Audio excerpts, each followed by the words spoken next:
Okay, let's see the third example. In this example, I've got S1, S, and S2 all being of type student. But S1 stores a graduate student object. S store student object, and S2 stores undergraduate student object. So I want to make S3 and S4. S3 being undergraduate student variable, and S4 also being undergraduate student variable. And I assign S3 equal to S1 and S4 equal to S2. And at this stage, these are not allowed. Again, because, at compile time, you see the type of S1, a student, right? A student cannot be stored in undergraduate student because undergraduate student needs more methods.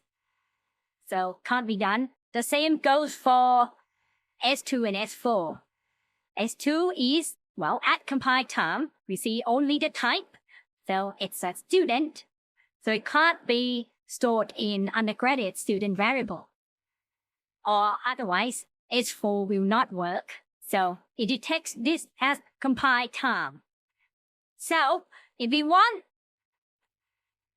the two statements there to pass the compilation, we have to cast like that. All right, so S1, I cast it to undergraduate students so that it hopefully can be converted and stored in S3. All right, and S2 as well, converted to the same type as S4.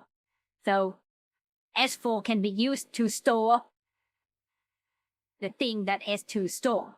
Okay, so can this run? Let's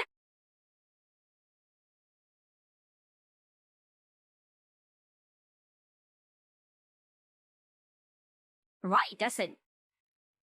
It doesn't, and the error takes place on line 29.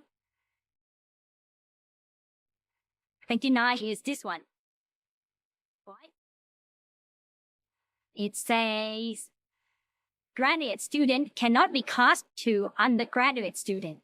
All right, so these two are not subclass and superclass. All right, they are subclasses. They're both subclasses of student. Okay, so on this line, the casting, the actual object of S1 at runtime is graduate student, right? And it got casted to undergraduate student, and they're not compatible. So at this stage,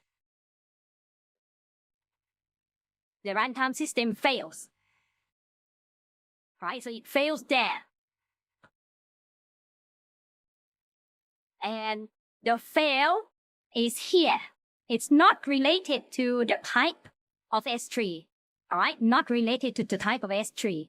It just fails when S1 at runtime gets converted to undergraduate student. Okay? So what about the statement on line number 31? Does it work? So I will need to comment this out first. All right? Comment this out and check if S4 can be printed. Okay? Let's see.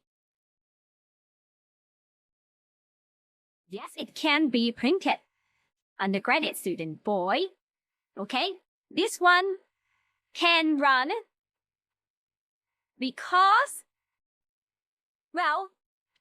the actual object at runtime of S2 is undergraduate student, right? It's an undergraduate student.